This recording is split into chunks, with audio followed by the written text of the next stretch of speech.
Hi, I'm Lefty and welcome to Best of the Backroads. Today, we're on two wheels. Let's get started. We're on two wheels on bicycles along the Great Allegheny Passage. That's a 332-mile bicycle trail that follows an old rail line from Pittsburgh, PA to Washington, D.C. Now today, we're only going to do a section of it, a 32-mile section from the city of Meyersdale, and then we're going to head 32 miles away to the city of Cumberland, Maryland. 2 states today, 32 miles, bicycles, human powered. That's what we're gonna do. That's the Backroads adventure. 9 miles to BigSavageTunnel. That's supposed to be scenic. 11 miles to the Mason Dixon Line. 16 miles to the city of Frostburg, and 32 miles to Cumberland, Maryland.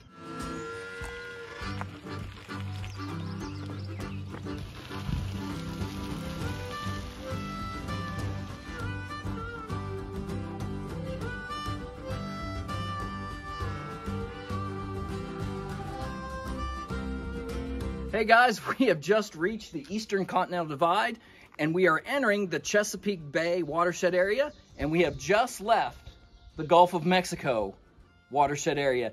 And it's always funny to me that somewhere in here, in this tunnel, I can drop some water and it will end up in 2 separate oceans. That's so cool. Or maybe not 2 separate oceans, but one will go to the Gulf side and then one will go to the eastern seaboard side. That's kind of awesome. Look, I know it'll evaporate, but it's fun to think about. Hey guys.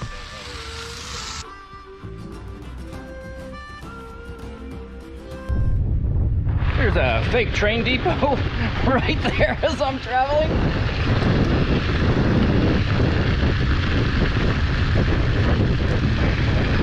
And then a platform. The trail runs along those railroad tracks. Occasionally there's a little platform, so maybe they do fall color trips or something. Right behind me is BigSavageTunnel. It's one of the main features on your ride in. It's a super long tunnel. You can probably barely see light down at the end. Wind and winter weather comes in the mountains here. They built these big metal doors to seal it off in the winter to protect it from crumbling in on itself. It was a major renovation project to get this train tunnel open so you can get down to Cumberland.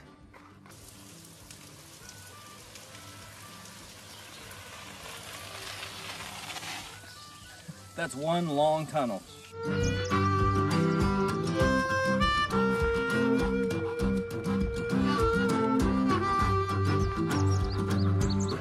Along some of the ridges here in Pennsylvania are these great big windmills that I know you think of windmill farms being out either out west or in Illinois or in the Plain States, but what they do here in Pennsylvania is put them on mountaintops along ridge lines, and I'll hope to get some footage later of where they're stacked against the hill, but for right now you can see how big they are. I mean, that's kind of what they look like. It's not powering anything. Hey there, we're still on the trail, and you do come across the Mason Dixon Line, which is the boundary between Pennsylvania and Maryland. It's funny.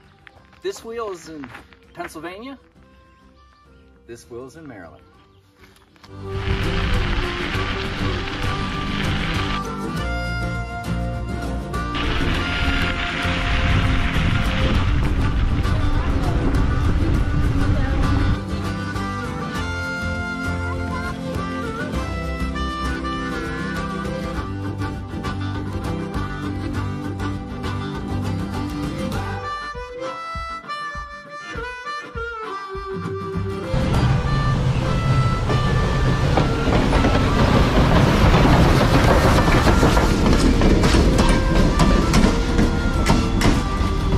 So you can take the cave route of Tennessee, but he still finds the caves. This is called Bone Cave. We have our own in Middle Tennessee, but in Pennsylvania, this Bone Cave, they found lots of mammal bones, badgers and wolverines and all kinds of bear at the bottom of this cave. That's what the sign says. I actually know nothing about this cave. Looks like we made it. Rolling into Cumberland, probably 2 miles from the truck. I'm not sure where my aunt parked the truck. That'll be the question to answer up here. The next section of adventure is to find the Jeep. Parking lot number 1 checked, no Jeep. Let's go on. Parking area number 2 is a no-go, but we're gonna continue on to see. Up top? Okay, that's where it's at then. Maybe we're closing in. There's a depot over here. I bet my Jeep is around. There's the Jeep. I found it. The next time you see me, I won't be in Pennsylvania or Maryland or Tennessee. I'm headed to Colorado, and that's what's next on Best of the Back Roads.